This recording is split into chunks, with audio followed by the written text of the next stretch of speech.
welcome back to another episode of the Elevated Life Podcast. I'm one of your hosts, And I'm your Ashley. host, Evette. Yes, Evette. We have a special guest today. I am so excited to talk about this topic. I cannot wait to get Oh my into this. gosh. We have with us today Kirk Small, a professional of many things, but today he is here to talk with us about the beauty of the thing that nobody wants to talk about, the Come elephant in on. the room. Well, one of them, credit Dum, repair. dum, dum. No. Listen, listen, we have prayed about this. This is going to help somebody because it had helped me. Jesus, thank you, Lord. So we are And going me. to get into exactly. Some people, folks, is just sleeping on it. So we are going to get into this topic today with Mr. Kirk Small. We're going to kick it over to you, sir, to introduce yourself, tell us about your company, and we'll get into some questions relative to credit repair. So thank you so much for joining us on the Elevated Life podcast today. Kirk, I hand it over to you. No, thank you, Evette and Ashley. I appreciate your time and having me on your show.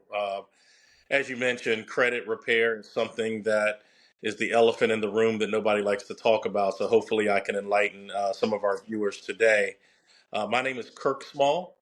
I'm the owner of Your Credit Doctor LLC. And recently I wanted to venture into this realm of financial improvement to help not only young people, but people of all races, color, and gender help get their credit better. As you know, people want to buy a home, they want to live a better life. And I feel like we spend a lot of time and effort in our wellness when it comes to physical, mental, but we don't look at our financial and our Oh, Kirk? credit. So hopefully I'm here to help someone Yes. today. Perfect. This is awesome. I mean, already I'm resonating with what you're saying because when I think about credit repair and just, I'll share transparently some of my experience with it. When I went to college, they'll give you can walk out the dorm room and say, "Good afternoon, I'm a freshman." And they said, "Well, how many credit cards would you like today?" Sign on this here line. So that was me. Victoria's Secret, JC Penney. I mean, you name them. I had me a card. Okay. Now, was that the best choice? It was not. That was not the best choice. And I did not have, I would say, just a good understanding of the balance of, credit is a wonderful thing if you use it with responsibility, with discretion, with all the things that work toward having good credit and the things that credit can do for you, like you say, enable you to buy a home, enable you to make larger purchases, things of that nature. They take your name for what you say, but that was not the freshman Ashley, let me tell you that. So I got myself into a little jam up with things like that. And when it was time for me to buy my home, I was like, oh, I did have those credit cards. I stopped answering the phone. I guess I got to pay them people now. So from that point on, my wonderful husband introduced me to the concept of credit repair because in his situation, we had like a cable box that he had sent back, and the people said he never sent it back, and then they put it on his credit. He's like, I ain't paying that. I ain't had it, No. I sent it in, and then they put it on his credit. He's like, what? This is crazy. So those were learnings in our younger years around how serious, credit is, and also how it can come back to haunt you, so to speak, when you're not even thinking that what you're doing is that consequential.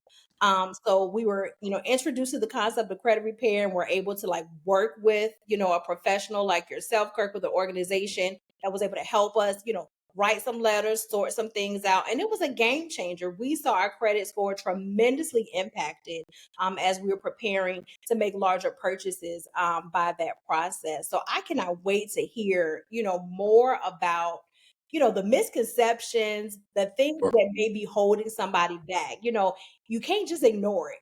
Oh, Yes. yeah. Well, what's your credit score? What, five some, six some, hopefully seven some. But let's get into it a bit around, what is credit repair and how does it work?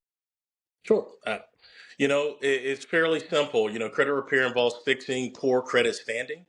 for many reasons, right? Unpaid debts, inaccuracies, errors on your credit report. And basically, what we're here to do is help people go through the process of disputing and also getting that information correct through the credit bureau and negotiating with creditors and removing those negative items so that your credit score can rise. One of the main factors, you use an example about college, I was the same student there where I opened up a credit card in 1997. I was a sophomore at that time at Old Dominion University, Go and Cards. they gave me a T-shirt if I opened up a credit card. That Yep. seemed like a great, fair value trade, right? That meant that a brand new crispy Okay, you T-shirt, didn't have to. They that got you. $500 credit limit, $500 credit limit. I'll never forget. And to this day, I still have that same bank credit card, Citibank, and it has on there member since 1997. So it's Oh a memory for wow. me because I never closed it. By Yeah. the way, never closed. Now I've maxed it out a few times, but anyway, you bring up a good point. I think it's education, and then I think people have to do something, right? You can't ignore it. You can't keep sweeping it under the rug. Many times. We wait until the inevitable, right? You get in front of the mortgage loan officer or the real estate agent, you see a beautiful home, and then boom, it's time to run your credit. And unfortunately, you can't get the loan. Or you go to the car lot and it's time to get a new car, and they come back with, well, your credit isn't that great, so here's a 20% interest rate you can finance through the dealership. So many times people get very, very shy and a little scared at times to talk about it because they're ashamed, right? They don't want people to know that they don't have the greatest credit to be able to purchase things. And so what we're here to do is educate and also help people fix their credit. Uh, One of the things that I want to talk about is it's not a quick fix, right? It's going to take, we always tell our customers 3 to 6 months, right, in order to go through the process. What we're here to do is help you help yourself. We're taking away the pushing and pulling you may have to do. And you may say, well, Kirk, I can go online now and get my credit report and make the phone calls and dispute. And you definitely can. We tell people you can do it yourself just like you can build your own deck at your house and fix your own car, but you have to have the time, you have to have the know-how, and you have to be willing, to maybe get some speed bumps on the road. We want to take that away from you. We know you work every day. You know you have children and other things you want to do. So let us take that pressure off of you so that when you come to looking at your credit score going up, we can sort of coach you That's through that. really good. That's That's really good. wonderful. Yes, absolutely. And you can speak the language that really the creditors want to understand and really, what's going to be effective at helping someone change their situation. I'm going Yeah, to ask you one more question, then I'm sure. going to hand it over to Yvette. What are the common misconceptions from your perspective that people have about credit repair? Like, why don't you think more people understand about it, utilize it? What do you think is holding people back? For me, I would say it was a Mhm. new concept for me when I heard about it. I just thought that, oh, well, I have this bill, I have to pay it all, I have to understand exactly what's going on.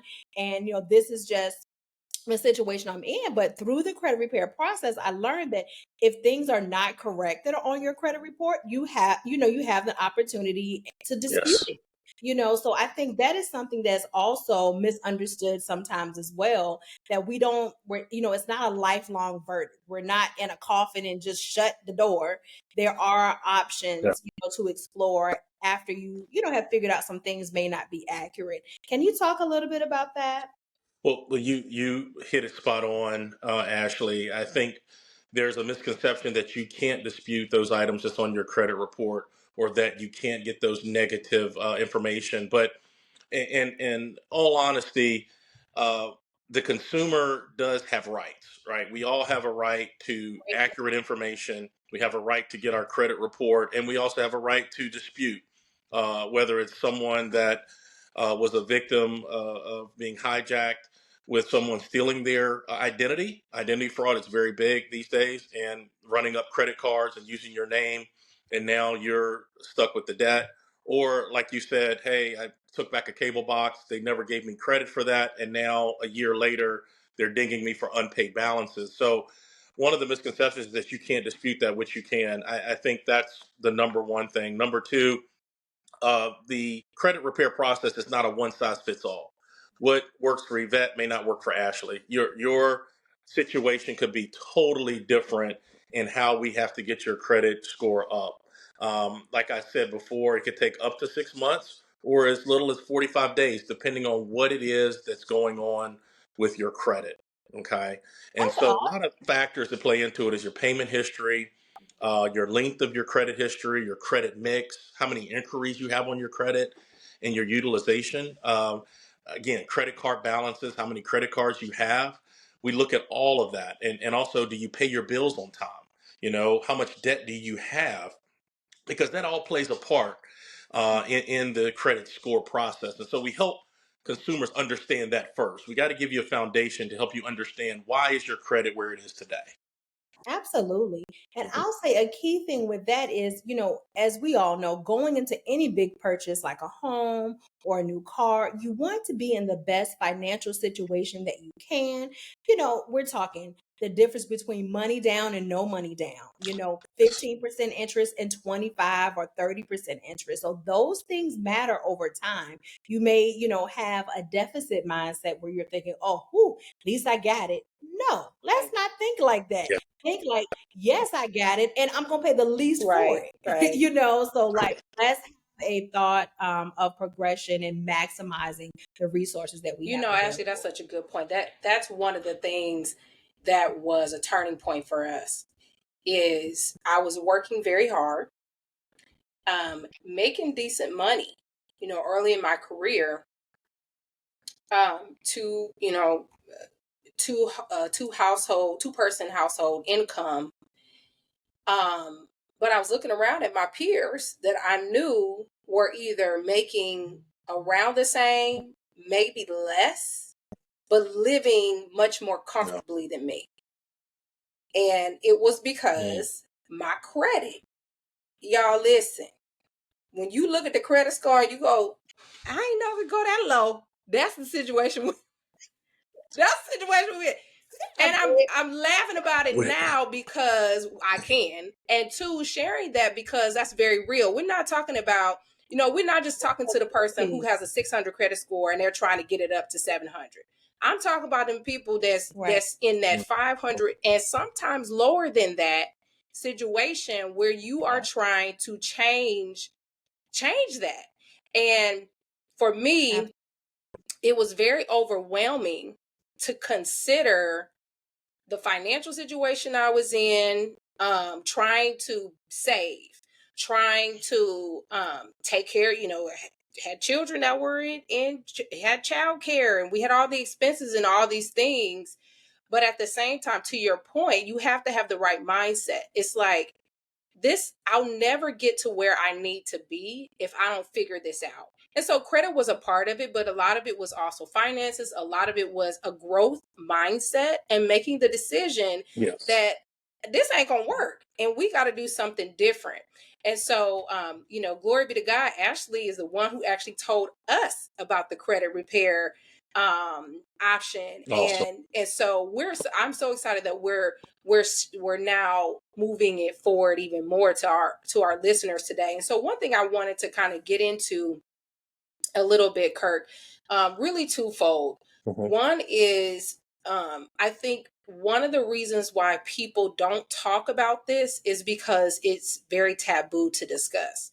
But if you look at some of the data, and I know I probably don't have all of my data straight because I don't have it in front of me, but what I understand is, so Kirk, if you have this information, correct me if I'm wrong, but what I understand is that most Americans do not have enough saved No. up to address an unplanned expense of $1,000 to $1,500, somewhere in that window. And I'm not saying that to shame Yeah. anybody or anything like that. I'm saying that to say, more than likely, the person that you're sitting next to or the person that you're measuring yourself against in terms of why you're not talking more openly about your financial situation, including your credit, is probably in a similar situation, right? Or aren't in a situation Yeah. that is much different than yours. Maybe maybe their credit's a little bit better, but maybe their finances aren't as, you know what I mean? So my point is saying we all have opportunity to improve. And so as long as this is a conversation that we can't have, people aren't going to grow. So my question to you, Kirk, I want to get just a little bit more technical.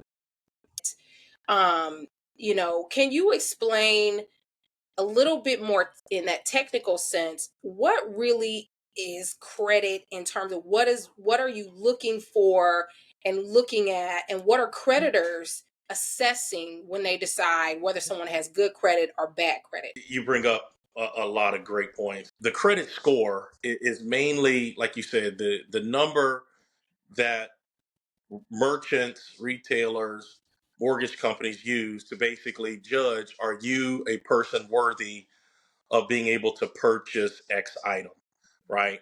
Doesn't matter. It does matter how much you make, right? That is a small percentage, right? How much you make, but it's also how much debt you have currently in your payment history. So, for example, you could be a single mother, or a married couple that makes X amount of dollars. It doesn't matter. You're still in the same boat when it comes to credit history. Um, One of the thing is your payment history. So it follows you the day that you start using that credit card, the day you start turning on the light bill or paying rent. That history now turns on and follows you. What I always tell our clients is that every bill counts, okay? No matter if it's the cable bill, the internet bill, if it's $50 or $25 or 500, every payment counts. When you choose not to pay the bill on time, that creditor can ding your credit after as minimal as 30 days. Some do it quickly as 30, some may wait 60 to 90, okay? So one of the things the score takes in consideration is your payment history, your credit card balances and utilization, your credit mix, which I think you're getting to as far as your debt to income. And that is a big factor that makes up your score. Now, one of the things we always say is your credit score is not personally a reflection of who you are, but what your habits are. Okay? Because one of the things that we need to make sure we're telling our customers is that just like you're going on a diet program or a workout program, there are days you might have what you call cheat days, right? You may eat bad, but you got to get back in the gym. Credit is the same way. You may miss a payment cycle. You may max out your credit card because you said you hit it spot on, the emergency fund. 44% of Americans don't have an emergency fund. They're paycheck to paycheck. All it takes is a blown tire, a blown radiator, something at school with their kids, and now they're set back for months where they're having to make a decision whether or not to pay their credit card bill, their light bill, because they're in a predicament. Okay. So that's a whole nother discussion too of how do we get out of that where we don't have savings of at least $1,000 to have sitting there in case there's something wrong that happens. So it's very a vicious cycle for a lot of people because I'll say this in the African American community, we don't teach finances in school. We're not taught at home. A lot of parents don't talk about finances. I remember as growing up as a child, when my parents sat at the dinner table and were paying bills, they told me to go sit down and go play. I could not be around them while they're writing checks or looking at the bills, right? They did not want me to see that. For whatever reason, they felt like this is grown folk talk. You go sit down. You don't need to hear about what's going on in the finances, right? But I look back and I say that was probably a time where I could have learned what it is going on in the house, right? Not that I could contribute at that time, but again, it goes back to what you grew up in your experience with finances. And unfortunately, there are people like myself that, you go to college, you get into the corporate America world, you start making money, then what? Right? Now you start blowing money, right? You start getting that credit card or credit cards with an S and going shopping and going on vacations with your friends. And now the bill is due and you can't pay it. So a lot of people choose either not to pay it, ignore it like it's going to go away, or they just default and say, okay, they wrote it off. I'm good. but little do they know that penalty will carry on at least minimum 7 years or more. Wow. So what I try to do is go to the core of this, and this is changing your habits. First, do something, right? You said you made a step into the realm of a credit repair. We have partnered with Credit Repair USA that's been around for 17 years, that does all of our back office and double checks our work so that we are making sure we're doing the right thing once you come to us and give us your portfolio and your credit score. So it's 100% confidential. And I will say that you will see results if you're willing to put in and listen and do the work. Okay. The number one thing I tell my clients is make sure you're paying your bills on time, avoid any unnecessary accounts, opening them up, and then check your credit monthly. That's a free service to every American, that they can check their credit. I'll just, jump in and offer, as well as a part of this conversation, so many great points and so many things that, we should all consider when talking about this subject, but also the transparency that, in your relationship. Does your partner, does your significant other Sure. know what they signing Ooh. up for? Do you know what you signing up for? Oh, okay. Girl, we knew. So I would We encourage was in the same boat. Marriage counseling. Here we go. Marriage counseling. I knew this was coming. Now, if you are in a serious relationship and you see yourself, Yeah. partnering with this person in whatever capacity it is, at some point you want to combine incomes or have a purchase that's larger, or just in general, because what you pay, the interest rates you pay, the bills that you have do affect the other person, even if you have separate bills where one person pays a mortgage and one person pays a light bill.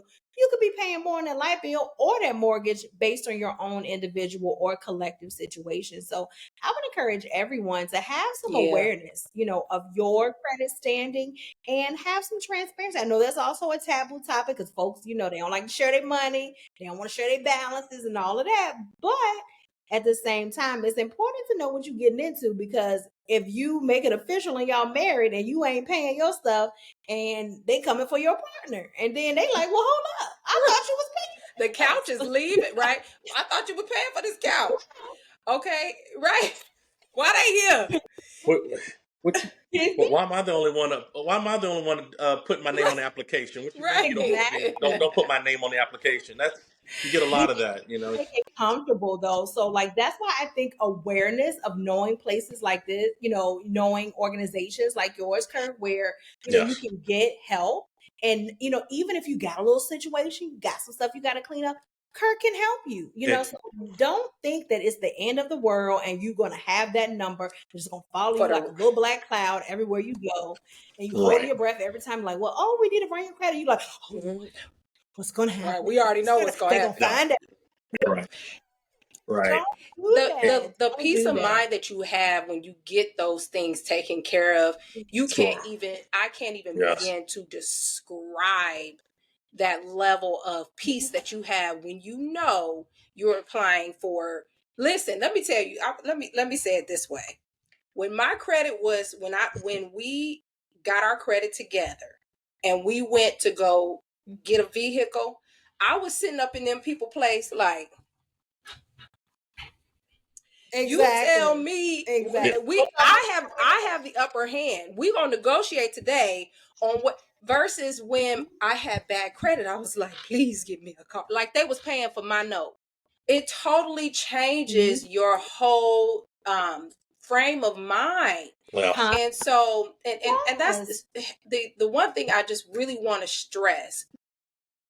No matter how dire your situation is, there is light at the end of the tunnel. Like Ashley said, you don't have to walk around like this is your death sentence, like this is just this dark cloud. The only reason why you should be walking around that way is if you have made the conscious decision that you're not going to change. That's the only reason why that cloud is going to follow you, is because you have not been courageous enough to take the steps to make the change happen. And those steps don't always have to be these grand steps. They don't have to be big steps. Sometimes they're baby steps. One of the first steps I made, baby steps. Answer the phone when them people call you. They calling, answer the phone. Swallow your pride. Have the conversation. Talk to them. The person on the other line, they just at work. They really don't care nothing about you like that. Answer the phone.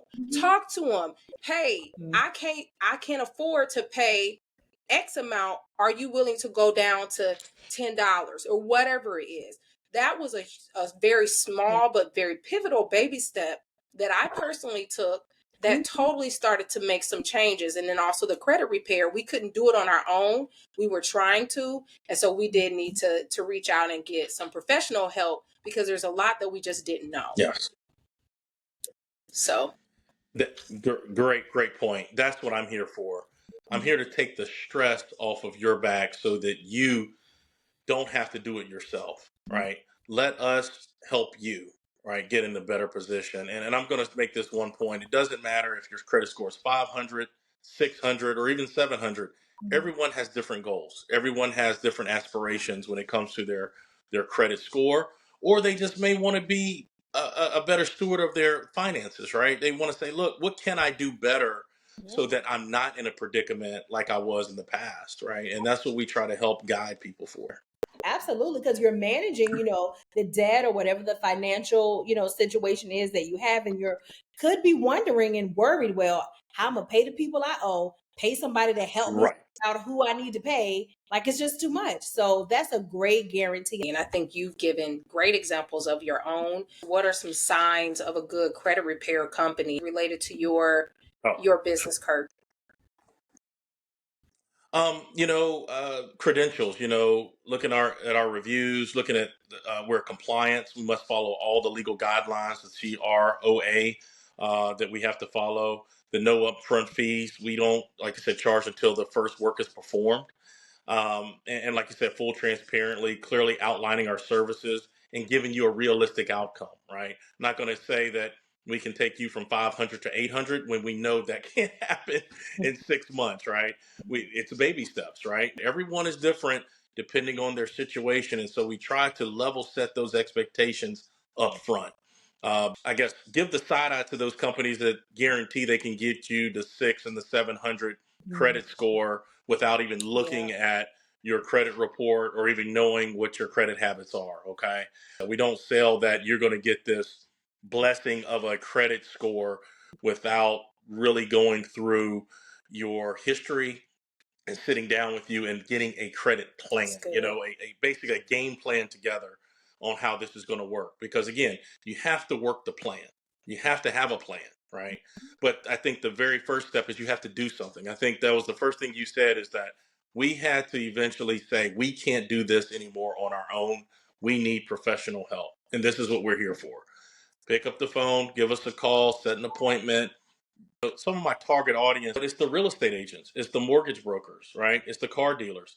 I want them to know that when their customers come to them and they don't have that score to get where they need to go, they have the resources to tell them, look, call your credit doctor, make an appointment. Yes. What we want to do is give people the confidence to know they have a plan, they have a resource in the community. As we get older, we have to get smarter, right? We have to leave something for our children and our children's children. And you can't do that if you are not able to take care of yourself today. Absolutely. Great point.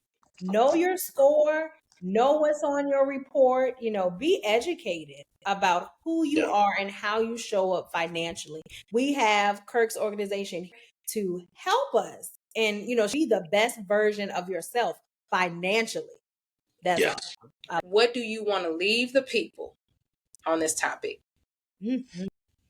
Awesome. Well, definitely go to my website, yourcreditdoctorllc.com. Again, yourcreditdoctorllc.com.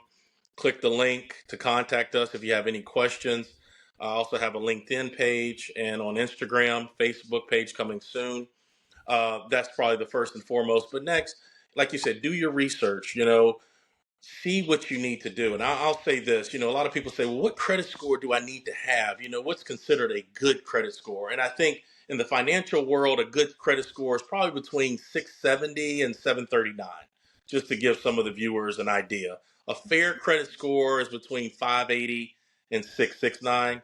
Anything less than 580 is considered poor, right? If you're looking to buy your first home, you at least want to have a 620 or above. Again, I don't charge for my time at all. It's a free consultation. So again, you lose nothing and you gain everything. You do Good. better. Ashley? Absolutely. That is awesome.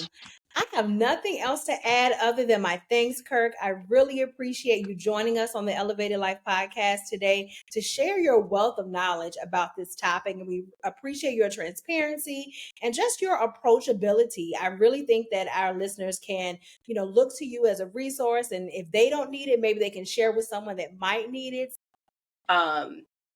You were not designed to be in a state of constant stress that comes with poor credit and in poor financial situations. And so I want to encourage somebody that your credit score is not your death sentence. And there is light and hope at the end of the tunnel. And there are resources available to you to change your situation. And you have all that you need to make that happen. Very good. Well, thank you all so much. Thanks to everyone for tuning in for another episode of the Elevate Life podcast. See you next time.